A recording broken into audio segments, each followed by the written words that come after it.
Oh yeah, oh yeah. We can. So yeah, it's pretty good. It's pretty good. It's more than half. Nice. Way more than half. Okay, nice. So that makes good ground for discussion. It's very important to have non-burn veterans as well to have a good enough naive questions. But we were asked to do recording. Yeah, I'm recording now. You're recording now. Okay. Hello, futures. Do I have everyone's consent to record this? Thumbs up. Perfect. Good. Just legal stuff, you know. Safety third and everything like that. Okay, so I'm going to share my screen. Oh, yeah. Host disable attendee screen sharing. No, it's gonna be fine. It's good. Yeah. There you go. Okay. So I can first do hello. My name is Snorre. Some people call me Snowball. Some people call me Kinky Warrior Princess. I'm interested in the burn community since about a couple of years, and I've been to about something like 6 or 7 burns, and I love it. It feels like the future has arrived. And what's most interesting about it is how well everything works, because people collaborate and are engaged with each other in a very effective, respectful way. And I think this is because of the burner principles. And for the burner movement to grow and for us to have a better experience, we thought it would be fun to stimulate more discussion about that. And to be able to do that, we need to go through them. So would you guys like to see a keynote presentation about the burner principles? Yeah. Yeah. Nice. Okay. So, oh shit. Yes, open system preferences. This is high tech. Yeah, it's super high tech. It's not very burny to be high tech. No, I know. Okay. So also entertain them. We're going to go through the burn principles, and as we go through them, if any of you veterans out there feel like adding something, please do. Yes, this is a co-created burning principle presentation, crowdsourced by a lot of amazing people online. So can you let in Georg? He's outside.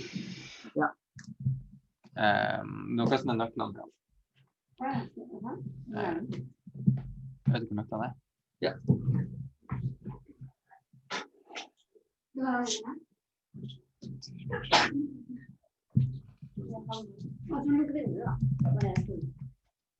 Hallo? Er det velkommen?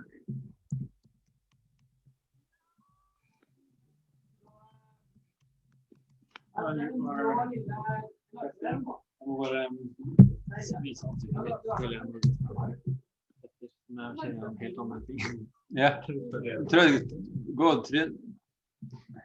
Sånn. Nå skal det funke. Skal du gjøre det meg, men du skal ha litt gjennom burns, og du skal ha en kiting. Jeg lurer på hva som heter.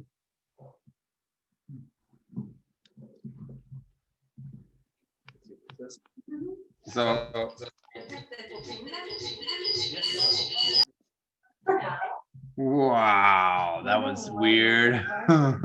Yeah, this is professional high-tech stuff. Yeah, look at this microphone. It's the most serious microphone I've ever seen in my life, and I really feel really professional right now. Hello, everyone. So we're just waiting for one more guy. He's coming in right now, and then we're going to start the presentation. We need to max the capacity at 10, so we don't do anything except being 10 people, because we're always following the rules.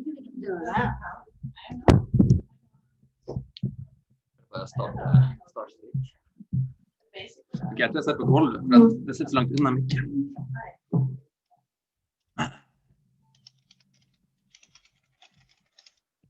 So this is, by the way, the key to the weapons for the Kinky Warrior Princess, in case someone's not watching. And this is also the logo for the Burning Man, the original burn. Welcome, Fleur and Runa. Hold on. Yeah.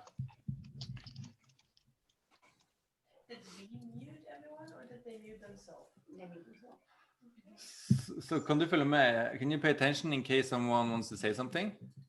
So it's allowed to stop, but we're going to go pretty quickly through the principles, I think. I'm just going to see if the last guest has arrived.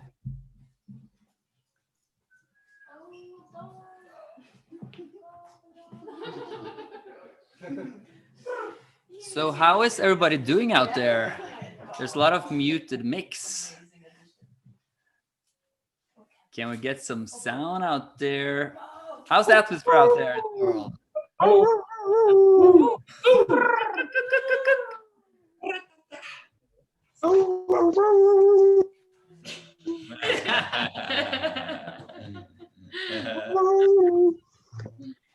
So this first part is going to be a presentation, and then afterwards we're going to make breakout rooms for all of you out there, so you can talk amongst yourself and discuss the questions which we have around principles.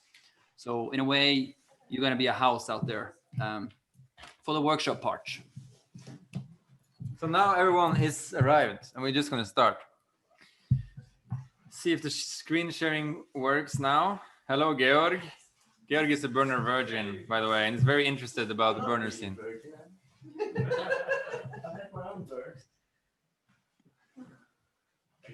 All right. So this is the presentation. Oh, can I remove this? Okay. Now, yes. Well, Bloom is one of the theme camps, one of the entities within the burner community in Norway. It's not so important right now. We exist to help people blossom, essentially. So the first principle is radical inclusion. And this principle means that anyone may be a part of the scene. We welcome and respect the stranger, and try to make everyone feel welcome and involved. Anything else to add to that? Romy, do you have anything else to add to that?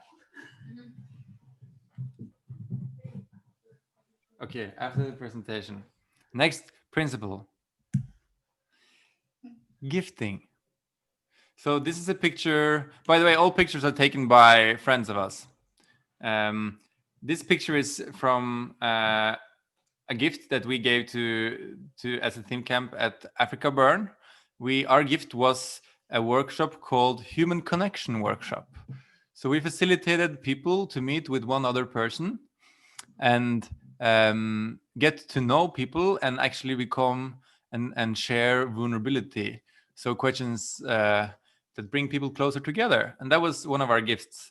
And that's basically the essence of being at the burn. It's a lot of people trying to gift other people an experience or something to eat or a drink or just full attention in the moment. And that makes it really special. So you cannot buy anything at the burn. You can also not sell anything at the burn, obviously, and you cannot trade anything at the burn. So that's really, really special. And it makes the economy based on gifting, which is super interesting. So that's one cool question. What was the coolest gift that you ever got at the burn? We can talk about that afterwards. Yeah. You look like you have something to say, co-host. And a gift can be anything. So when we go to the burn, we bring ourselves and our unique contributions. And for some, that can be a massage. For others, they can bring candy, or they can decorate things, or they can play a song or sing for people. So whatever you bring to the burn and want to give with your whole heart to other people is considered a gift, which you can share. And this is a lot of people's favorite principle because, free stuff all the time. But more on a deeper essence, it's actually practicing unconditional love. It's really special to see an unconditional economy. It's basically everyone wants to give something to everyone, and the experience of giving it is the most important part. So that's something that we need to learn from in the default world as well. So we're going to go back to that later. But what's really funny is if you try to give something to someone and they're really new to the burner scene and they try to give you something back and you just say, no, thank you. You can give it to someone else. I'm just gonna chime in quickly here. What is sometimes forgotten is that your time and your work is also a gift. So a burn can only happen if people contribute not only by massage, DJing, or food, but also by running the event. So you might later hear about ranger shifts, side lead shifts, medical shifts. That kind of work is effectively also a gift to make an event happen. And the coolest part to participate in a burn, the coolest way, at least speaking for myself, is to dedicate a lot of time to it. When you build and you spend several days building something that's only being built to make other people enjoy and be happy about it, and that way to get to know someone in that unconditional gifting mode, it's a very special way to get to know someone and to get to know yourself.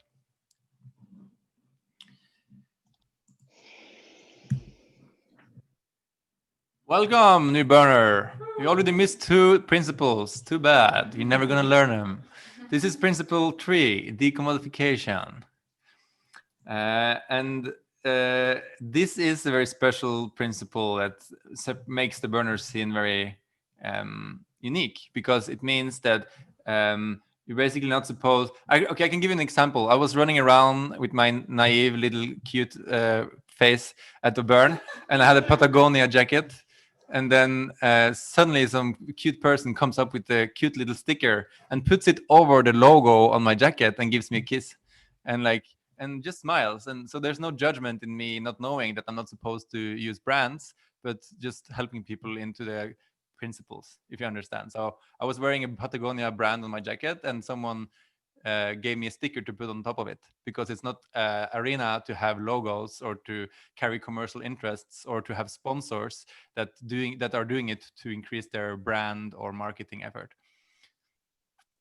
So that also gives a lot of space for art, and it's also an extension of this unconditional economy where there's no transactions, and you're not becoming dependent on some commercial interests. It's all financed by the participants for the participants, and this also creates a very, very special vibe.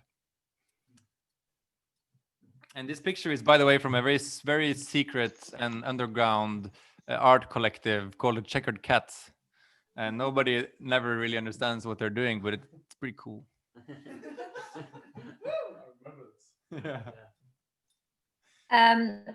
Again, just briefly, decommodification, as also the text says here, on a bigger level. Burn events only work because everybody buys a membership, and that includes even key organizers.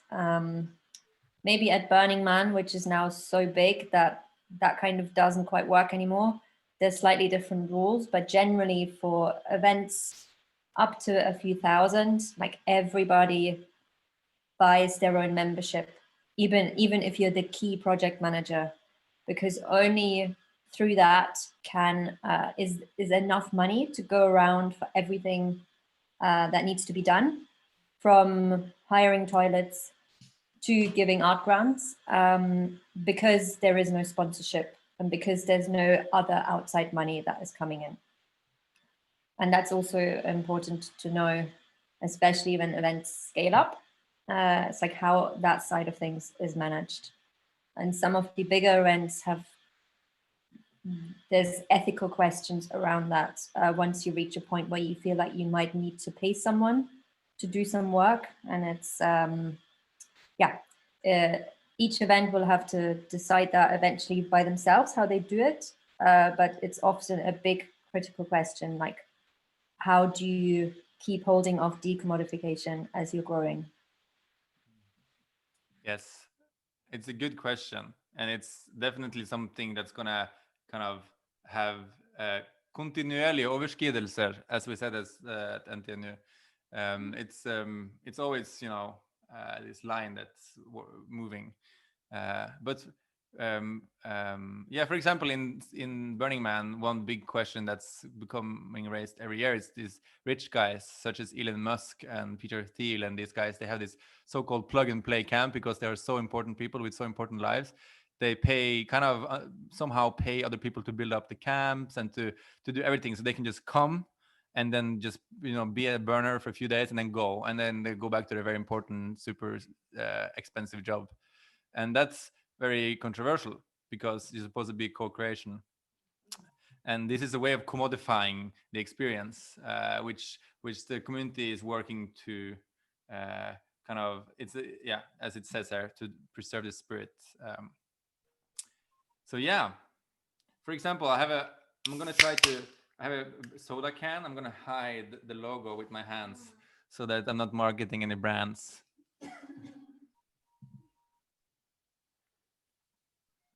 If you're not planning to take care of yourself for 1 week, you're gonna have a very bad experience. Essentially, I met this guy the other day, and he said it sucked to be at Burning Man because his camp, he didn't have any water or food, and I was like, what? He left after 3 days because he almost died. And I was like, okay. So he didn't follow this principle, so you have to basically plan everything: food, medicine, in case of something, anything you want to bring, anything you want to use, you bring. And everyone kind of follows this. Everyone takes care of themselves in terms of supplies. This allows the gift economy to exist, and this also goes for anything else, such as tent. Like if you're just coming there and think, oh yeah, I'm so cute, I'm just going to sleep in someone else's tent, and this is frowned upon, kind of. Is this what the warrior princess does? Maybe my alter ego. Sometimes maybe she can sleep with Snowball or something. But anyway, so this means that people have to pack um, a lot of things and plan it, so you can't really, it's very hard to decide. In Norway, we've been doing some smaller burn like events, and it's probably possible to survive if you decide on the day before. But if you go to, like, say, proper burn such as Burning Man or Nowhere or Africa Burn, then it's important that you plan, and you're gonna need to do that for a long time, and it's probably better to do it in a team camp. So you go together with a bunch of people and you distribute the different tasks. Some people take care of water, some people take care of shade and other things. So yeah, and this is also really good that people, it's not just in terms of infrastructure or goods, it's also in terms of psychology. Like if you're at a really bad place in your life, you should probably not go to a burn to try to feel better. Maybe you should. So this is, I don't know if that's true, but the point is that you have to be responsible and know what you need. Anything else? No? Yeah, I can add, it's something magical also knowing that when 14,000 people join the event, you all know that they've gone through the same process for many months, preparing and really taking responsibility for everything they need to survive there, as you said, for a week. And that does something with the atmosphere. There's kind of like this, you meet at a different level compared to, let's say, a festival where everyone just brings money, and it's a different mindset. It's like if you can compare meeting someone at the supermarket and meeting someone at the South Pole. If you're like Nansen and Amundsen and you meet another person who also walked to the South Pole, it's like, fucking yeah, you're the man. And it's also something, I'm like, it does something with people when people have this experience. I'm like, we like to say that we go to a burn to practice a way of being, and really, and to bring that practice with us back to our local communities, back in the default world. So it's, you get this like confidence, I would say, managing to do something which is actually really hard. So yeah, and yeah, it can also be in terms of asking what you need. For example, this woman that you see in this picture, she's an engineer from Silicon Valley, and it's very cool to plan a burn together with someone from the other side of the world. That's one point. But at some point at this burn, I felt unsafe. I ate some weird looking things that made me feel weird, and I was like feeling weird, and I was able to say to her, I feel weird, and she was like, oh, and she took care of me. But she could only do that because I said that I needed some help. So it's all about communicating your needs. And then there is radical self-expression, which is also very beautiful. You probably have seen a bunch of pictures on Instagram that you shouldn't have seen because of decommodification, but that's a different principle. Radical self-expression is a principle that helps people find their inner weirdness. And it encourages people to, for example, discover your alter ego and discover sides of you that you haven't maybe fully unfolded yet. And just by being your very cool self, dressing out, being weird and funny, you're actually gifting other people a cool experience because you look fucking hot. Like Andre with his zebra suit on this picture. I don't know if it's so much more to say about that. Yeah, it's She has something to say. yeah, The Romy. veteran. By the way, Romy she's a veteran Romy. burner. She's one of the people that's built one of the larger burns nowhere. She's on the Nordic Nordic Burn, the best burn. She's also one of the initiators. Please, the stage is yours, Romy. Yeah, so radical self-expression can bring complications with it. And this is where consent comes in, which is not an officially sanctioned principle, but it's something that has been in conversation for a long time, because it might be okay for you to radically self-express, but there might be people on the receiving end that might not be ready for it. So yes, radically self-express, but it's often also good to maybe work out in what environment you might be in when you're doing that, and if you might potentially cause offense even without knowing towards other people.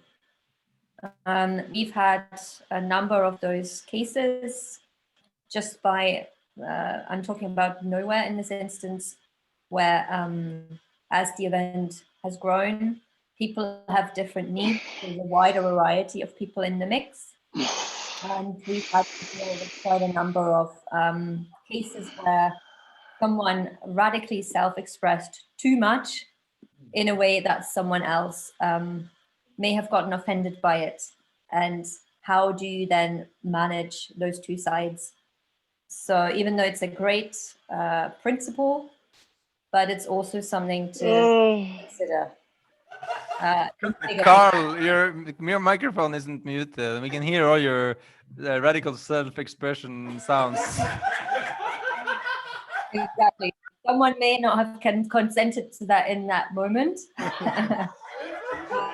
So what I'm saying is, as you become more involved in the burner community, this can have, there can be two sides of the sword with this, and it's just good to bear that in mind. Perfect timing, Carl. Yeah, good timing. Thanks for the contribution, Carl. And then it's communal effort. With this guy sitting right next to me, which it's a principle that basically means we're doing everything together, essentially. So it works because people make it work. And if you see a job, it's yours. For example, if you're passing someone's camp and you see water leaking from a hose, then it's your job to figure out how to stop that hose, or to make the person who is more responsible than you figure out that that's happening, for example. So that's the really cool part about this community, is that it's all built on social networks, and everything you're doing it for each other, which just makes it so magical. It's maybe the simplest principle, but it's an important principle. This is an example of that. This is from a team camp we did in Africa. And this is a vagina entrance to the sauna where you can go in and get a rebirth. And then you need a lot of people to make sure it's safe, to build it and everything. Just an example. And then there's civic responsibility. And this means to be smart about how you do things.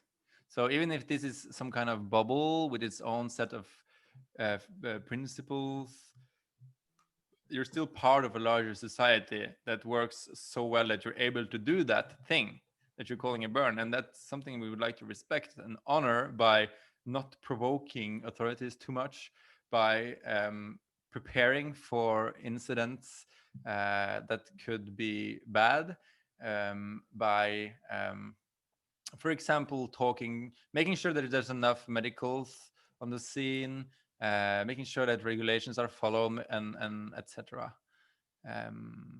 So this is basically to remind ourselves that we're part of something greater, and we don't want our immediate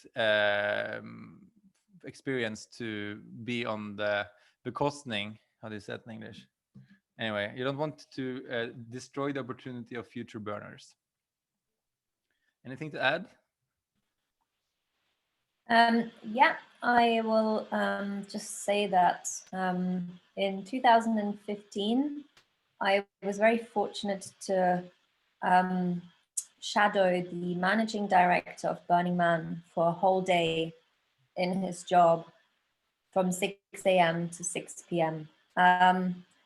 And some of the work that he had to do was very, very boring in the way that he had to speak to the Bureau of Land Management, the police, various other agencies that were involved behind the scenes, because people may not know that this is going on. And he had to basically juggle what the burn wanted versus what the agencies wanted. And he had to do that in a clever enough way that he wasn't compromising most of the burner side of things, but also not go against the law, and also satisfy the needs of the various agencies. And there's a lot of responsibility that comes with that. And this can filter down to even the smallest burns, especially right now, with everything that's going on. We have a bigger responsibility because we have certain corona regulations, and it's like, how do you balance both in a satisfactory way so that you can have a good time, but also you keep the authorities at a safe, good distance. And it's an art in itself. It's a balancing act at the best of times, especially as events grow. So taking some kind of responsibility in the burner community, for example, a board position, or being in charge, taking lead on some of the important things that have to be done, is a training ground for society and for humaning and for doing strategy and relations and everything. Just a hint in case someone wants a really cool experience or yeah. So leaving no trace. Could I just mention something about? Sorry. Yes, hey Condor, I was just going to say. talk. Yeah, I was just going to say something about civic responsibility. Is that that can sometimes be a bit of a complex one, because the 10 principles are really good when you're onboarding new people. It's a really concise way to say this is what the burn culture is, and so on. But then when they don't really scale up very well. So when you're either organizing a large theme camp or you're organizing a large burn, then you're often taking quite a lot of complex decisions and quite tough decisions, because if it's a big burn, there's maybe people who've done things they might go to prison for example, and you're throwing them out. So you're talking to the police, and you have quite a lot of complex stuff. And actually, one thing that's good to bear in mind is that the 10 principles they're not really useful when you're managing events and taking those kind of decisions. They don't really scale up to doing that kind of stuff, and you can't frame everything within the 10 principles. So sometimes everything to do with like running an event and all the kind of legal and the moral stuff gets lumped under civic responsibility.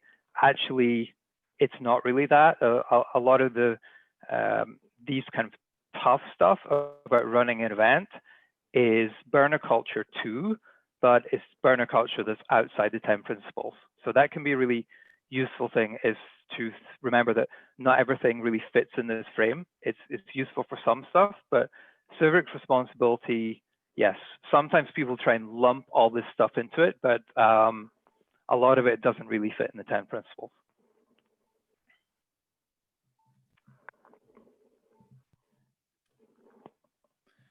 Okay. So leaving no trace is the next one, and it's an obvious one. I was shocked when I came to a big burn the first time, how clean and tidy everything was. So because people pick up after themselves, there's no trash cans, and I couldn't understand why it was so clean. And it's because everyone takes responsibility for their own shit. If you drink a beer, you bring the beer can with you to your tent, and you bring it out of the desert afterwards. And this is really cool to witness. And it's even a game, like for example in Africa, where you see the pictures taken from Africa Burn. There's these sudden storms with a lot of wind, and that usually takes some plastic from somewhere and blows it, and it's flying over the desert, or the playa as they call it. And then suddenly people start running after the plastic, and it's like suddenly there's 5 or 10 people chasing the plastic, and everyone's yelling yay, yay, and then someone catches the plastic, and then everyone's celebrating that. And that's really cool, and it becomes a game. And this also goes for the whole burn. So first of all, every camp, every person brings whatever they take into that desert, but also there's a team specifically designed to pick up like even the smallest of, I don't know, bottle can, like everything, like a toothpicks even is going to be picked up afterwards. So knowing that if I don't pick it up, someone else is going to volunteer to go pick up my shit, it also helps people respect the whole effort more. Yeah, and also like you see, so the mindset is everything you bring with you into the desert, you're bringing back with you, and sorting out in the right trash bins back home. And like you see people doing moop sweeps, for example, on their camp after they've had their camp, and then people are going in line, and they're scanning every centimeter, literally, for like glitter stuff. That's how serious it is. Like the aim is to leave the place better than when you arrived. And this is a practice, is also a global practice, especially now, to leave the place better. So that's also, there's a lot of commitment in that. Yeah, and so Robin mentioned the word here that some of you might not know. Moop. Moop. And this, if you see something flying, or you see something that's not where it's supposed to be, you can say moop, and then people start yelling moop until it's picked up. And this is short for material object out of place. Matter out of place. Yeah. Matter. And then this participation. This is, for example, you see this picture. Vagabonds is one of the teen camps that we've been part of creating, and this is one of the people that this guy is from from Israel. I don't remember his name. No, but he brought flame toys, and he just let everyone try them, like even if you didn't know what you were doing, you know. and you know, obviously if you were fucked up, you weren't allowed to try them, but like this is one example of it. And art pieces are usually designed in a way that's interactive, so you can climb them, or you can be part of it in a way that's interactive, which is making everything a lot more fun. yeah, so everything is interactive. Usually if there's some kind of show, suddenly there's some audience that's been thrown into the show and encouraged to be part of the show, and it's very interesting. Anything to add? Opposite to festivals where everyone is observing, everyone on a burn are participating. So everyone is encouraged to lean into experiences and be part of things instead of standing on the sidelines and taking pictures, for example. So so we always have to remember that by participating, we are also creating experiences for other people around us on a burn.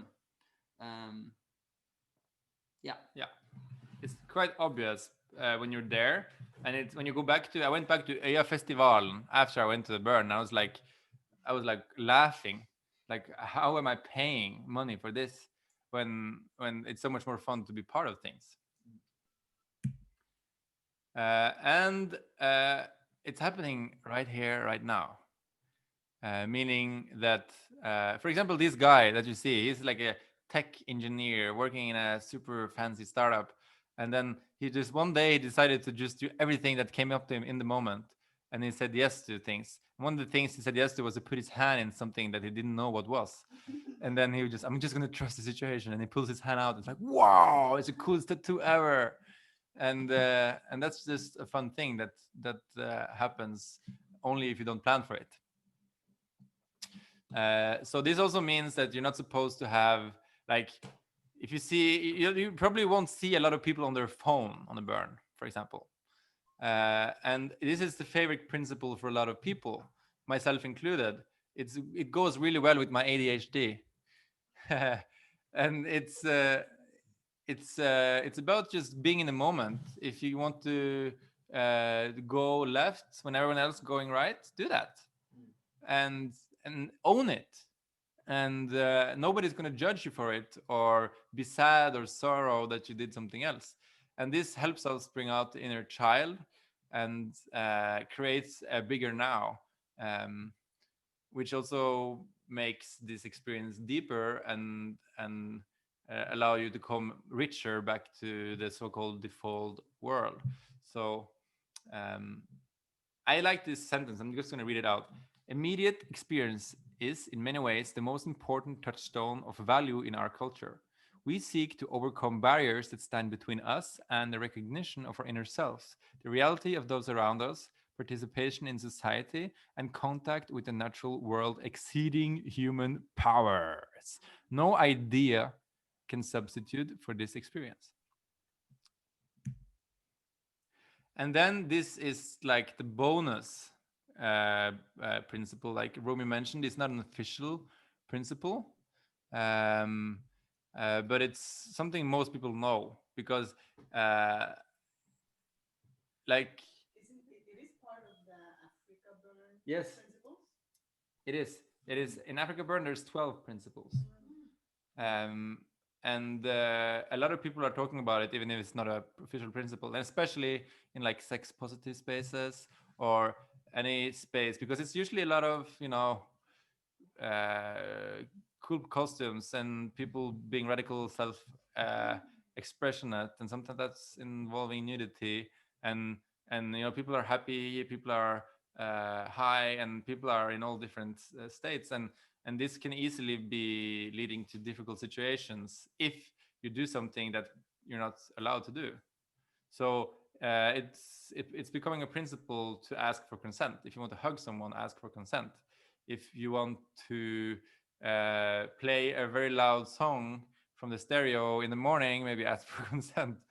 And also, like, it's becoming something really cool. Like, for example, if you want to flirt with someone, you can say, "Hey, can I talk to you?"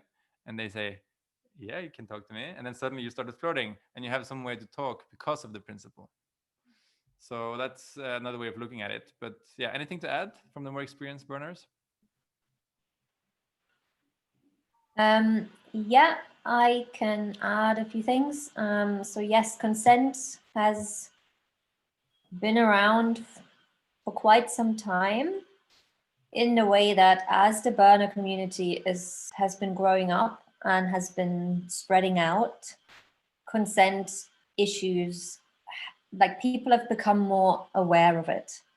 And this isn't necessarily just in a sexual context. It's in other contexts too, from working. So especially, let's say you're building a theme camp and it's a really tough build and the weather is extremely hot and there is this drive for things to get done.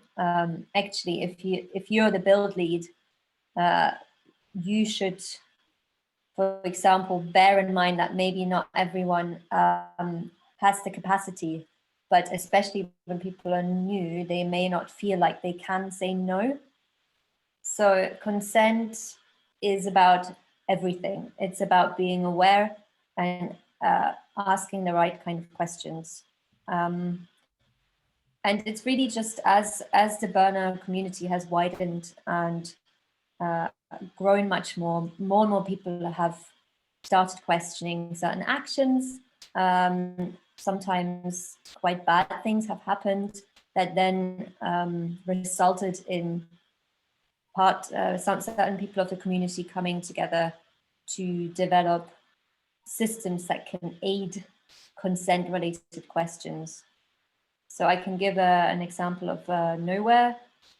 We had a few years ago when a lot of things were brought up with regards to consent. It was mainly of a sexual nature, and it then resulted in a consent team to be established with certain systems in place for the future years to raise consent issues and to deal with them. And there is now also a wiki, so there's a library of consent-related links and topics that you can look at. It's even taken to a point where Nowhere has a consent Tuesday. So Tuesday is a day where all the theme camps and people are encouraged to talk about consent, to have consent workshops, to just raise the awareness in the wider community of when and how to ask for permission and how to say no, because that's often also quite a problematic side of things. Like, what is no? What means no? When is no a no? And so on. So even though it's not an official principle, but it's been discussed amongst a lot of the burns as something that we need to raise awareness of. And Burning Man is aware of it, and we don't know if maybe at some point it will be included in the currently 10 principles. But even if it's not, it should just run alongside the 10 principles as a kind of given. Yeah, and if you want the burnering principles to be a way of practicing how to be a better human, it's good to ask for consent and practice how to ask for consent. Can I ask something? What's the 12th principle in the African burn? This one. Each one. Each one teach one. So I don't really understand this so well, but it probably means that each one is supposed to teach something to someone. Yeah, it's the principle is that everyone should take responsibility of showing one more person what the burn culture is about. So kind of like you can think about it as a mentor in a way, just like we call people that has been to burn for the first time for burn virgins, and they know nothing. They maybe been to a few festivals. They think they can buy stuff. Like taking one of them under your wing and really showing them the depth of the play and like really the fun and how the principles works. Yeah, can create an extraordinary experience for people that don't really understand what it's about before they are there. And the first time you're there, you're kind of lost. So that's kind of like the responsibility we take for showing people the beauty of the burn. Yeah, like also Condor mentioned before, it's possible to show people when you register and you come in the principles and to onboard but it's hard to kind of scale it in that sense as well. So it's if people follow, if some people take responsibility for this principle, it will be easier for the principles to spread and the community to open up according to the intention from the principles. But that's enough. Monologue. This is another one that we added in the Bloom community, which is called inner sustainability. We don't have to talk so much about that. It's basically about being at peace with yourself, so you don't create conflict. Well, so now that's done, and we would like to stimulate some discussion.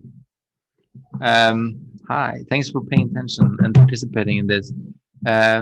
So I would like to have everyone talk to each other in smaller groups. So there's at least one more home here. I see Nima Darabi has a few people over.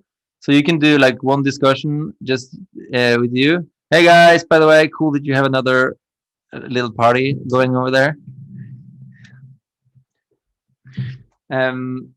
So I think everyone else can just stay here and talk to each other. You can also do smaller groups. I think I'm maybe making 2 breakout rooms, because then you have. Yeah, 2 breakout rooms. There's a question from Romy over there on the screen.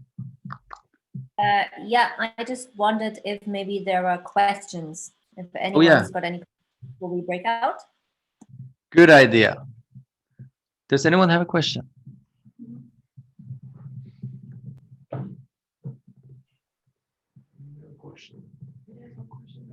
Oh, Nima Darabi and your friend is talking. We can't hear you. There's something not working.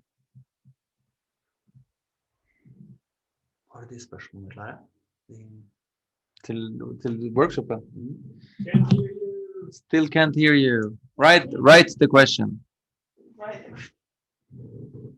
It's possible to write in the chat. Yeah, you can write in the chat. I opened the chat here. You There hear might yourself? be. Oh, we hear you. Yay.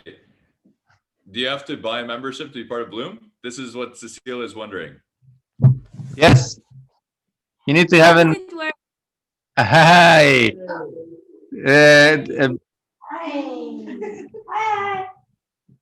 Yes. So this is more specific. It's not a general question, but Bloom is a theme camp within the burner scene. A burn is usually consisting of different theme camps where people go together and create an experience and a larger gift together that you offer the burn. This is usually a co-investment. So in larger burns, you pay usually like $300 to $500 to be part of some of the theme camps. Some are cheaper, and this is the way to finance it without sponsors. So that's part of Bloom. Bloom is a theme camp offering some experiences in burns, but there is also an organization in society that do other things. And yes, you pay to be a member and a yearly fee, and you need to have invites from 3 people within the community to join. So that's specific for this theme camp thingy. Oh. 3 invite. You can say like to the winds that you would like to have an invite, and then see what happens. Yes, please. Yeah, any other questions specifically burner principle related?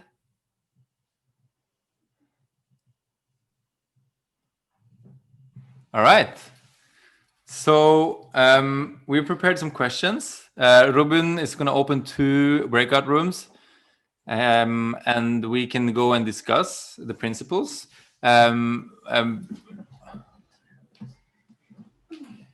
Oh yeah, no questions from the chat.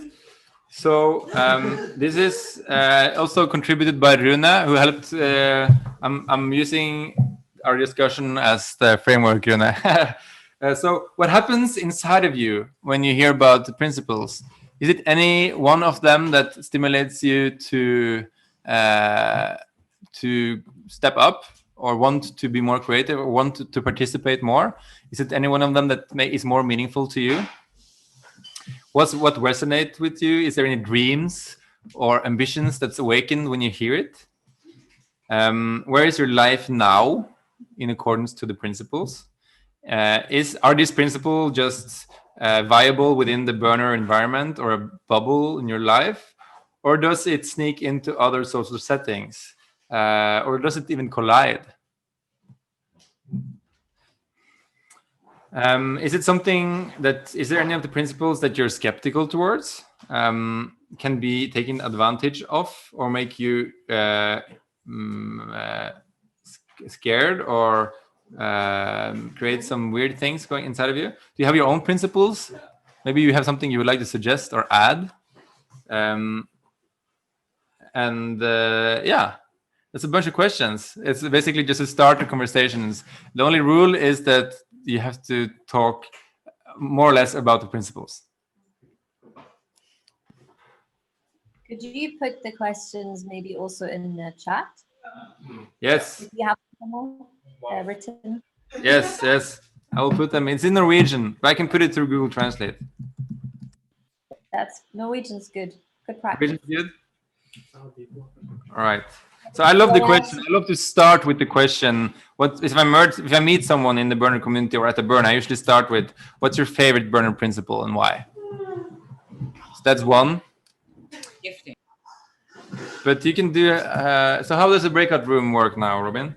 Yes. So I'm gonna make 2 breakout rooms, and then just I would suggest maybe introducing yourself to each other, and then find the question that's most relevant, and start a dialogue to explore. Yes, and in about 25 minutes, we meet back here and we discuss some of the insights that we got from it. So how do you enter the breakout room, Robin? Automatically. Wow, the future has arrived. 3, 2, 1. No, wait. Okay, again. Anticlimactic. Sorry, guys, I tried. Or maybe do 3 rooms. There we go. Whoa. Boom.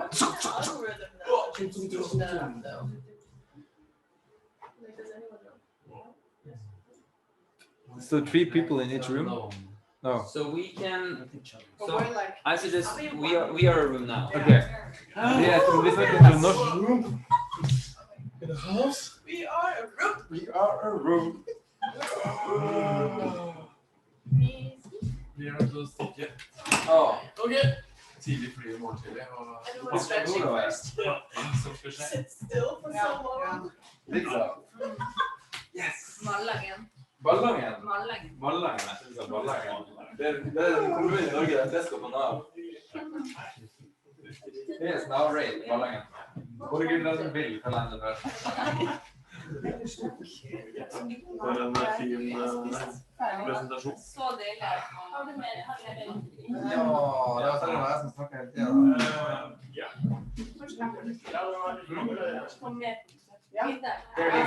No!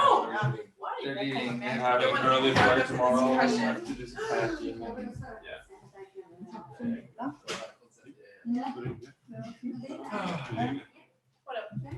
I'm tired of talking. Yeah.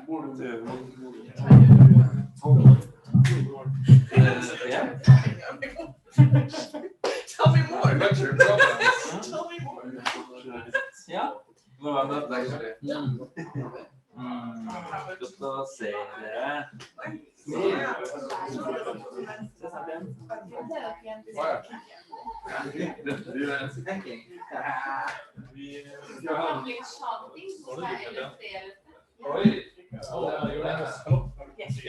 Carly.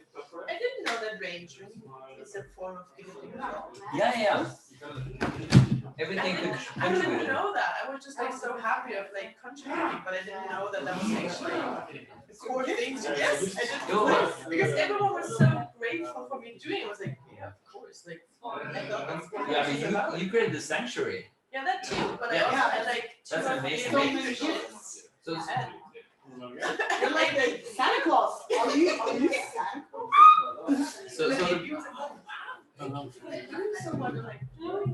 yeah, I should do so much more. No, the sanctuary was actually a great success. Yes.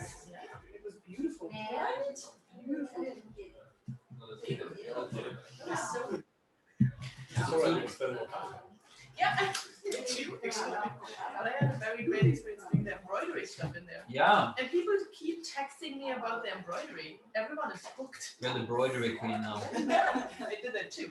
Like the whole Yeah, I saw that. the embroidery workshops. So what was it? I think Karina. Instead of right now is doing embroidery on her clothes. Embroidery is so nice. You want to say something? Try this.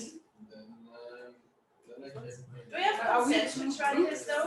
Within this big group, or do we just wait? Okay, I think we can just start talking. Now just like open Well, we floor. already did, right? Yeah. Oh, But I think, wow. yeah, what I wanted to say earlier is that I think the cool thing with Burn is that everything is volunteer work. Like there's nobody's paid. It's like if you see anything being done, it's being gifted by someone, and that's being shifts or art or. But then everybody don't, I think, at least, I don't like this whole buying into stuff. Like, it's not just talking about. I like to plug in the other ones. Yeah.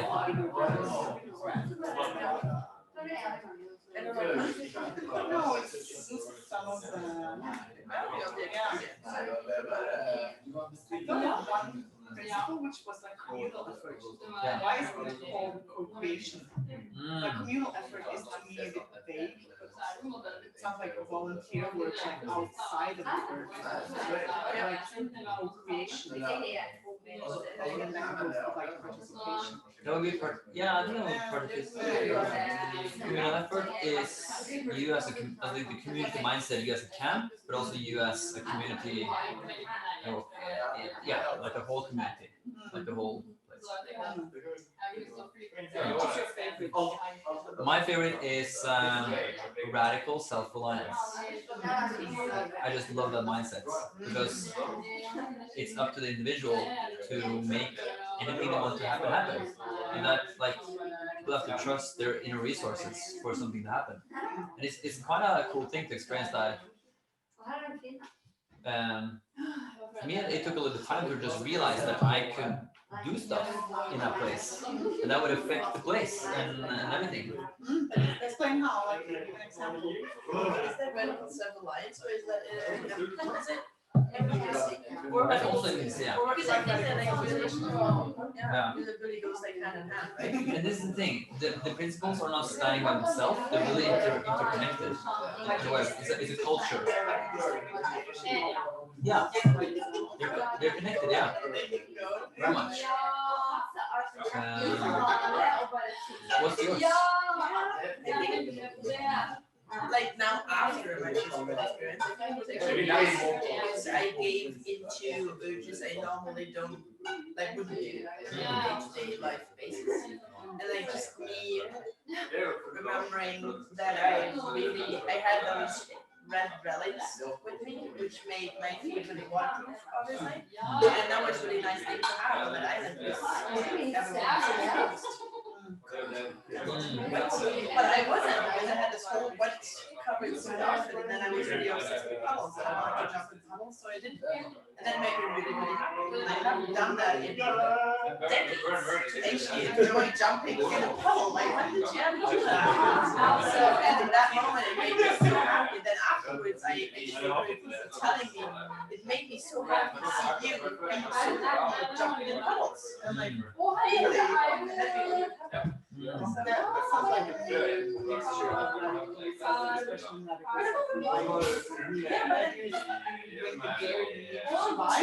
and then you express yourself through jumping into the puddle. Yeah, which is, I think mostly, there you go, they're already, especially those three, you see, like, self-reliance and radical self-expression, just basically being in the moment, being conscious. That's what I really enjoy when I try to be really conscious in every moment, then that actually happens. Like self-reliance, self-expression, immediacy just kind of comes obsolete because you are perfectly in that moment, just doing what you want to do in the moment.